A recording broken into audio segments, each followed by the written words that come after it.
श्री हनुमान जी भगवान शिव के 11वें रुद्रावतार हैं। यानी भगवान शिव ने ही हनुमान जी का रूप लेकर अवतार लिया था। इसके पीछे भी एक कारण था जो जुड़ा था भगवान विष्णु को मिले एक श्राप से।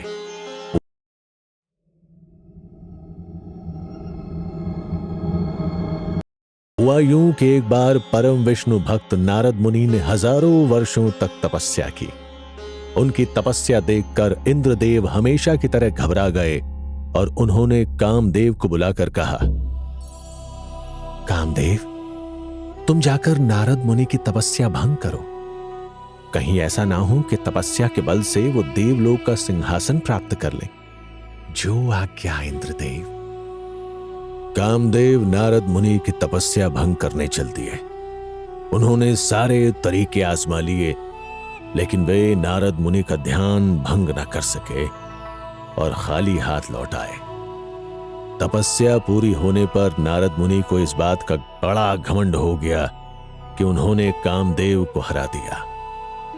अब वो चाहते थे ये बात भगवान विष्णु और शिव जी को भी पता चले कि वो कितने बड़े तपस्वी हैं। बस वो पहुंच गए भगवान विष्णु के सामने। प्रणाम प्रभु। कैसे हैं नारद मुनि? आपकी तपस्या कैसी रही? तपस्या निर्विघ्न पूरी हुई प्रभु। इंद्रदेव की हालत खराब हो गई मेरी तपस्या से, यहां तक कि कामदेव भी मेरा कुछ नहीं बिगाड़ पाए। तभी वहां भगवान शिव भी आ गए। वाह, ये तो बड़ी खुशी की बात है मुनिवर। वाकई आप जैसा तपस्वी संसार में दूसरा कोई नहीं। खुद ही अपनी तारीफें कर नारद मुनि वहां से चले गए। महादेव भगवान विष्णु को चिंता में देखकर समझ गए थे कि नारद मुनि अहंकार में फंस चुके हैं और विष्णु जी इस बात से परेशान है। महादेव ने उनसे पूछा, क्या सोच रहे हैं प्रभु? यही कि भोला भक्त कामदेव से तो बच गया, मगर अहंकार में फंस गया है। उसको सही रास्ते पर लाना पड़ेगा। बात तो आप सही कह रहे हैं। नारद मुनि आपके परम भक्त हैं।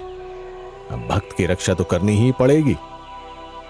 महादेव की बात सुनकर भगवान विष्णु मंद मंद मुस्कुराने लगे। उन्होंने अपनी योग माया से एक मायावी नगरी का निर्माण किया जो देखने में बेहद सुंदर, बेहद भव्य थी।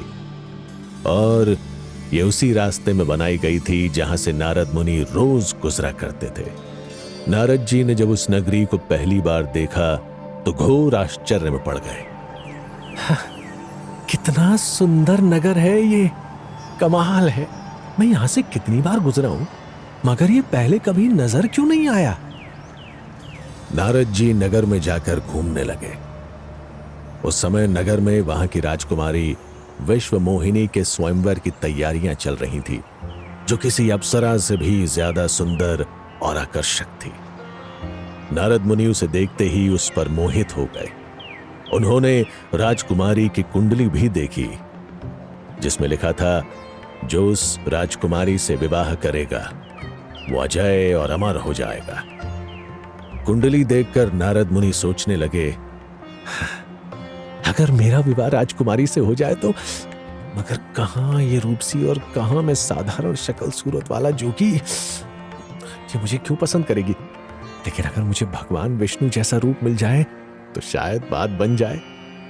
नारद मुनि अपनी इच्छा लेकर भगवान विष्णु के पास गए। हे प्रभु, आप मुझे विश्व मोहिनी के स्वयंवर में हिस्सा लेने के लिए अपने जैसा सुंदर और आकर्षक बना दीजिए, ताकि वो अपने स्वयंवर में मेरा ही चुनाव करे। विष्णु जी मन ही मन हंस पड़े और सोचने लगे, मेरी माया ने अपना काम कर ही दिया, नारद मुनि को फंसा ही लिया। वे नारद मुनि से बोले, मैं अपने भक्तों की हमेशा मदद करता हूं, तुम्हारी भी करूंगा। विष्णु जी ने नारद मुनि का शरीर तो अपने जैसा बना दिया, लेकिन चेहरा एक बंदर का बना दिया। नारद मुनि अपने हाथ पैर देखकर, सुंदर वस्त्र आभूषण देखकर खुश हो रहे थे, लेकिन अपना चेहरा वो देख नहीं पाए थे। इसीलिए खुशी खुशी राजकुमारी के स्वयंवर में चले गए। वहां सब उनको देखकर हंस रहे थे, मगर उन्हें कुछ समझ में नहीं आ रहा था कि ऐसा क्यों हो रहा है। विश्व मोहिनी भी वरमाला लिए जब उनके सामने से गुजरी तो उन पर हंसी और फिर आगे बढ़ गई। तभी वहां भगवान विष्णु भी आ गए। राजकुमारी ने जैसे ही उन्हें देखा, उसने उनके गले में वरमाला डाल दी। ये देख नारद मुनि गुस्से से भर गए और विष्णु भगवान से बोले, प्रभु, आप जानते थे मैं विश्व मोहिनी से विवाह करना चाहता हूं, फिर आप क्यों आए यहां? आप यहां ना आते तो राजकुमारी मेरे गले में ही वरमाला डालती। नारद मुनि की बात सुनकर वहां आसपास खड़े प्रतियोगी हंसने लगे और कहने लगे, अपना चेहरा देखा है दर्पण में? बंदर जैसे चेहरे वाले के साथ राजकुमारी शादी करेंगी? अरे तुमने सोचा भी कैसे? हाँ?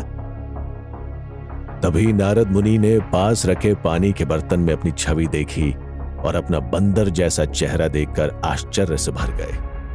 उन्होंने भगवान विष्णु पर एक नजर डाली। भगवान विष्णु मंद मंद मुस्कुरा रहे थे। उस पर नारद मुनि ने खुद को बेहद अपमानित महसूस किया। उस समय वो भूल गए कि उनके सामने कोई और नहीं, उनके आराध्य भगवान विष्णु खड़े हैं, जिनका वो हर समय नाम जपा करते हैं। क्रोध में उन्होंने विष्णु भगवान को श्राप दे डाला। ये आपने अच्छा नहीं किया प्रभु। आज जैसे मुझसे मेरा प्रेम छीना गया है, वैसे आप भी अपने प्रेम के लिए तड़पोगे। आपने मेरा चेहरा बंदर का बनाकर मेरी हंसी उड़वाई है ना? देखना, एक दिन ऐसा आएगा, एक बंदर ही आपके काम आएगा। नारद मुनि को गुस्से से लाल हुआ देख विष्णु भगवान ने अपनी माया समेट ली। अब वहां न कोई नगरी थी, न राजकुमारी।